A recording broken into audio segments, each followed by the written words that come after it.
Guys, the Arsenal City game, you can't ever go too much here.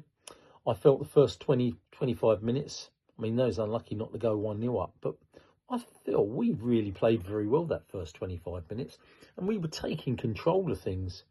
And then the second part of that first half, they started going forward, making it difficult. They took control of the second part of, the last 20, 25 minutes. It was an even half.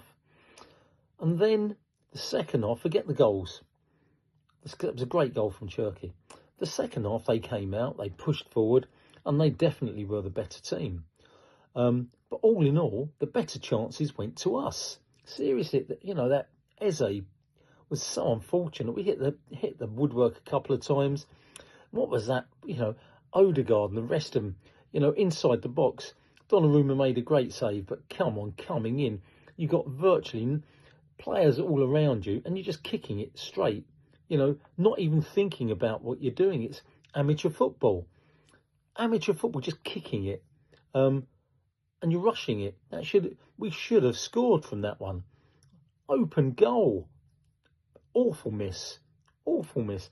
And then right at the end, Havertz, my gosh, what a miss. So I think we had the better chances. I really do. Really, what concerns me more than anything, and I've always said it about Arteta, we lost the league 2 seasons ago, forget last season, partly because his substitutions, and during a game, his planning of a game and how he changes, how he's flexible, I feel are sometimes very weak. And I didn't mind the team he put out. I thought it was actually a good team, the right team to put out. I did think Gyökeres should have started, but frankly speaking, I think Havertz did okay when he came on.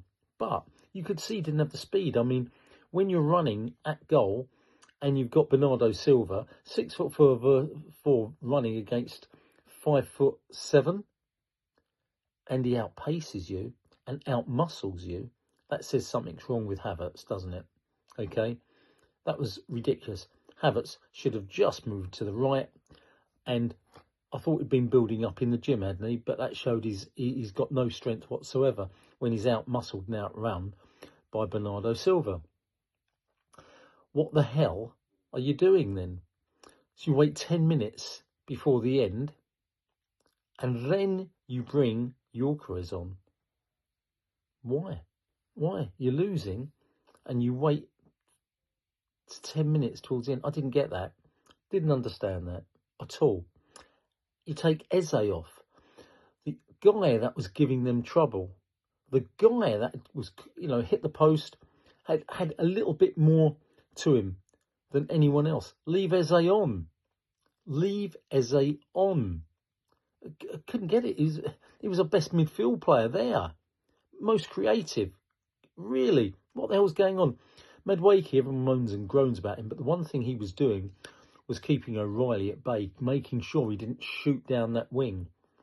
We brought Martinelli on, and, straight away, O'Reilly was coming down the wing, cutting into midfield. Martinelli wasn't backtracking him.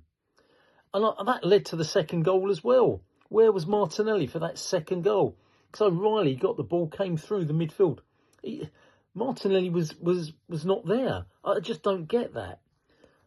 And White, who I understand why he brings him on for Masquero, because he's scared he's going to get a second yellow. But at that stage, Masquero just started to get the better of Dorgu, just started to understand what he had to do. Why make that change? The change just for effect. And he brings Trossard on. What the hell for? What the hell for? He's not doing anything. He should have left Eze on, kept Hazard, keep Hazard up forward, and Gyökeres. But Gyökeres should have come on ages beforehand, and kept Madueke on as well. I'm sorry, I don't understand Arteta's thinking. His substitutions are appalling. I thought the game plan was good. I thought the team choice was good. But actually trying to change the game plan during 90 minutes, Arteta still, to me, hasn't got Scooby-Dooby. We'll see how it goes. I think the league title's virtually gone. But, you fight on. But I don't blame Arteta for losing the game. I blame him for the substitutions. And I blame him for not sort of understanding how to change the game plan.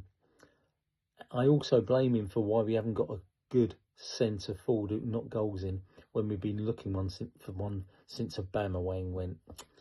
But we'll see. Wait till next weekend. After next week, we'll find out how it's affected us. Football Chat Uncensored, Reno talking.